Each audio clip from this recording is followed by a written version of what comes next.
ఎక్కడ లేని వెరైటీ సంఘటనలు, వెరైటీ తీర్పులు, వెరైటీ అవుట్కమ్ములు, ఫలితాలు ఇవన్నీ కూడా ఆంధ్రప్రదేశ్లోనే జరుగుతూ ఉంటాయి. ఆంధ్రప్రదేశ్ నాయకులకి, ప్రజలకి జరుగుతూ ఉంటాయి. చాలా వింతగా ఉంటుందన్నమాట. సరే, ఎవరెవరికి ఏం జరిగింది పక్కన పెడితే, ప్రస్తుతం చంద్రబాబు నాయుడు కేసులో స్ప్లిట్ జడ్జిమెంట్ రావడం చూసి ఏపీ ప్రజలు, ఓ నాయన ఇట్లా కూడా ఉంటుందా, ఒక ద్విసభ్య ధర్మాసనం ఇట్లా కూడా తమ తీర్పును వెలువడిస్తుందా, ఇప్పుడు 5 సభ్యుల ధర్మాసనం ఉంటే 5 డిఫరెంట్ తీర్పులు చెప్తారా అనే ఒక కైండ్ ఆఫ్ ఆలోచనలోకి వెళ్తున్నారు ఏపీ ప్రజలు. పొన్నవోలు సుధాకర్ రెడ్డి గురించి మనందరికీ తెలుసు, అడిషనల్ అడ్వకేట్ జనరల్. ఆయనే ఫస్ట్ నుంచి కూడా ఈ స్కిల్ డెవలప్మెంట్ కేసు విషయంలో వెనక ఉండి, ఏపీసీఐడి వెనక ఉండి వారికి సపోర్ట్గా నిలబడ్డారు. ఆయన బాధ్యత అది. ఏపీ ప్రభుత్వం సంబంధించినటువంటి అఫీషియల్ అడిషనల్ అడ్వకేట్ జనరల్ కావడంతో ఈ కేసుని పూర్తిగా స్టడీ చేస్తూ, ఈ కేసులో ప్రభుత్వం తరఫున వాదిస్తూ, ఏపీసీఐడి తరఫున తన వాదనలు వినిపిస్తూ చంద్రబాబు నాయుడు ప్రజా సొమ్ముని దోచేశారు అనేటువంటి ఆరోపణలు రుజువు చేసే క్రమంలో ఆయన ముందుకు వెళ్తూ ఉన్నారు. సో రీసెంట్గా వచ్చినటువంటి స్ప్లిట్ జడ్జ్మెంట్ ఏదైతే ఉందో, ఒక బోస్ అనేటువంటి జడ్జి గారేమో 17A చంద్రబాబు నాయుడికి వర్తిస్తుంది అని, అంటే ఈ కేసుకి వర్తిస్తుంది అని, బేలా త్రివేది అనేటువంటి లేడీ జడ్జి ఏమో ఈ యొక్క 17A చంద్రబాబుకు వర్తించదు కాబట్టి ఆయన అరెస్ట్ చేయడం కరెక్టే అని 2 డిఫరెంట్ జడ్జిమెంట్లు ఇచ్చారు. ఇప్పుడు అది చీఫ్ జస్టిస్ ఆఫ్ ఇండియా చంద్రచూడి వద్దకు వెళ్ళింది. ఆయన 3 ఉండేటువంటి బెంచ్తో లేదా 5 ఉండేటువంటి బెంచ్కో దీన్ని ట్రాన్స్ఫర్ చేస్తారు, మళ్ళీ వాదనలు వినిపిస్తారు, తర్వాత మళ్ళీ తీర్పు రిజర్వ్ చేస్తారు. ఇది ఒక సైకిల్. సో ఇండియాలో లా అనేది అత్యంత నెమ్మదిగా వెళ్తూ ఉంటుంది. ఒక 90 ఏళ్ల ముసలోడైనా ఫాస్ట్గా వెళ్ళగలుగుతాడేమో, కానీ ఇండియాలో కేసులు, లాలు వీళ్ళకి కావాల్సిన లూప్ హోల్స్ సంగతి తర్వాత, ముందు సరైనటువంటి ఎటువంటి లూప్ హోల్స్ లేని నార్మల్ కేసులు కూడా సంవత్సరాలు నడిపించడంలో మన కోర్టులు, మన జడ్జిలు, మన లాయర్లు అత్యంత టాలెంటెడ్ పీపుల్. సో దీన్ని మళ్ళీ ఇంకొన్నాళ్ళు ఎక్స్టెండ్ చేస్తారు. అయితే పొన్నవోలు సుధాకర్ రెడ్డి ఇక్కడ 2 పాయింట్లు పెట్టినారు. అందులో ఒకటి మెయిన్, రెండోది కూడా మంచి పాయింట్. సో 2 పాయింట్ని బేస్ చేసుకుని చంద్రబాబు నాయుడు యొక్క బెయిల్ని రద్దు చేయించి ఆయన్ని మళ్ళీ రిమాండ్కి, జ్యుడిషియల్ రిమాండ్కి లేదా పోలీస్ కస్టడీకి, రాజమండ్రి సెంట్రల్ జైలుకి పంపించాలనేటువంటి బిగ్ ప్లాన్తో పొన్నవోలు సుధాకర్ రెడ్డి ఈరోజు తెర మీదకి వచ్చారు.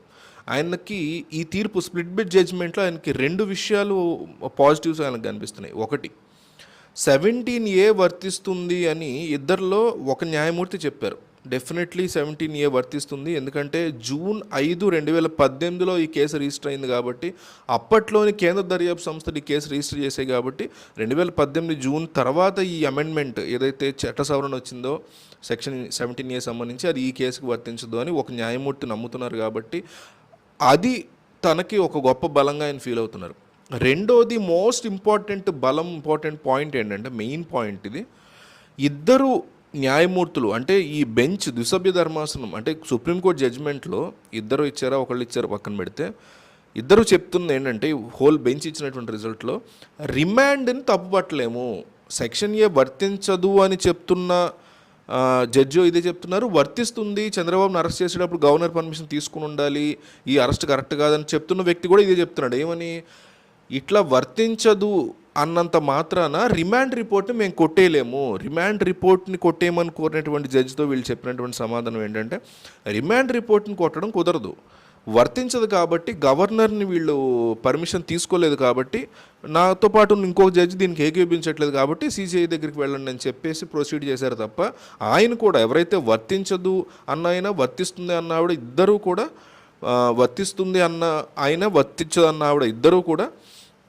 రిమాండ్ రిపోర్ట్ని కాదనలేము, ఆ రిమాండ్ ముందుకే కొనసాగాలి, బెయిల్ ఏదైతే ఉందో అది తీసుకోండి, బెయిల్ రద్దయ్యే కారణాలు లేకపోతే రద్దయ్యే సందర్భాలు ఉంటే రద్దు చేయించుకొని ముందుకెళ్ళండి, అంతే తప్ప ఈ రిమాండ్ రిపోర్ట్ని కొట్టేయడం కుదరదు. ఎందుకంటే రిమాండ్ రిపోర్ట్ని కొట్టేస్తే ఏమైందంటే చంద్రబాబు నాయుడికి సంబంధించినటువంటి కేసు మొత్తం స్క్వాష్ అయిపోయినట్టు. అంటే సో స్క్వాష్ పిటిషన్ ఏదైతే అప్పీల్ చేశారో దాన్ని యాక్సెప్ట్ చేయమని చెప్పింది సింపుల్గా రిమాండ్ రిపోర్ట్ కొట్టేయడం అంటే.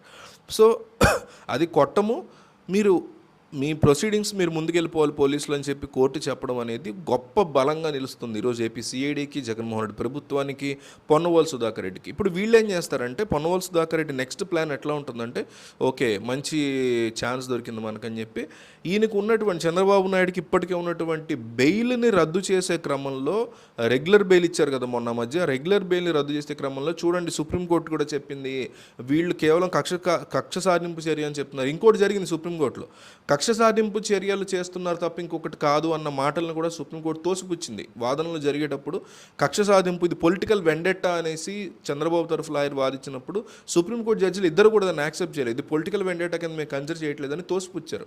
అది కూడా తీసుకొచ్చి ఇక్కడ లోవర్ కోర్ట్స్లో, ఏసీబీ కోర్టు కావచ్చు, హైకోర్టులో కావచ్చు, ఈ అంశాలన్నింటినీ అంటే సుప్రీంకోర్టులో జరిగినటువంటి అంశాలను హైకోర్టులు, లోవర్ కోర్టులు పరిగణించాల్సి ఉంటుంది. కంపల్సరీ చెక్ చేసుకోవాలి, అక్కడ ఏం మాట్లాడలేదు దానికి అనుగుణంగానే ఇవ్వాలి, లేదంటే వాళ్ళకి ప్రాబ్లం అవుతుంది. So definitely ACB court, private court ఇవన్నీ చెక్ చేసి వీళ్ళవన్నీ చూసిన తర్వాత ఓకే చంద్రబాబు నాయుడుకి సుప్రీంకోర్టే అంత హార్ష్గా ఉంది, ఇది పొలిటికల్ వెండెట్టా, కక్ష సాధింపు చర్యలు, రాజకీయ కక్ష సాధింపు చర్యలు కాదు అన్నట్టుగా సుప్రీంకోర్టే వ్యాఖ్యానించింది. సో మేము కూడా ఒకసారి ఆలోచించుకోవాలి కదా అని ఆలోచించుకుని చాలా జాగ్రత్తగా నెక్స్ట్ టైము బెయిల్ని రెన్యువల్ చేసుకునే టైంలో పొన్నవోలు సుధాకర్ రెడ్డి సరైనటువంటి వాదనలు, చంద్రబాబు బెయిల్ అతిక్రమించారనేటువంటి అంశము, ఆయన హెల్త్ బాగానే ఉందనేది ప్రూవ్ చేయగలిగితే డెఫినెట్లీ చంద్రబాబును మళ్ళీ జైలుకి పంపించడం తథ్యమవుతుంది అని వైసీపీ తరఫున ఉన్నటువంటి లీగల్ టీమ్స్ చాలా స్ట్రాంగ్గా నమ్ముతున్నాయి. ఇది డెఫినెట్లీ లీగల్గా వర్కౌట్ అయ్యేటువంటి అంశాలని నాకు కూడా కనిపిస్తుంది. సో చంద్రబాబు నాయుడు త్వరలోనే ఈ బెయిల్ రద్దు చేసుకుని జైలుకి వెళ్తారా ఎలక్షన్ ముందు లేదా ఎలక్షన్ తర్వాత, ఎప్పుడైనా సరే ఎలక్షన్తో ముడిపెట్టాల్సిన అవసరం ఉంది. నిజంగా తప్పు చేసినటువంటి వ్యక్తి అనే ఒక ప్రాథమిక ఆధారం కోట్టుకుంటే డెఫినెట్లీ ఆయన పంపించాలి. లేదు ఆ ప్రైమా ఫేసి లేదనుకుంటే డెఫినెట్లీ ఆయన ఆపాల్సి ఉంటుంది, అది ఏ వ్యక్తి అయినా కూడా. సో చంద్రబాబు మళ్ళీ జైలుకి వెళ్ళే అవకాశం ఎంతవరకు ఉంది, వెళ్ళాల్సిన ఆవశ్యకత ఉంటుందా లేదా అనేది కూడా మీరు కామెంట్లో చెప్పండి.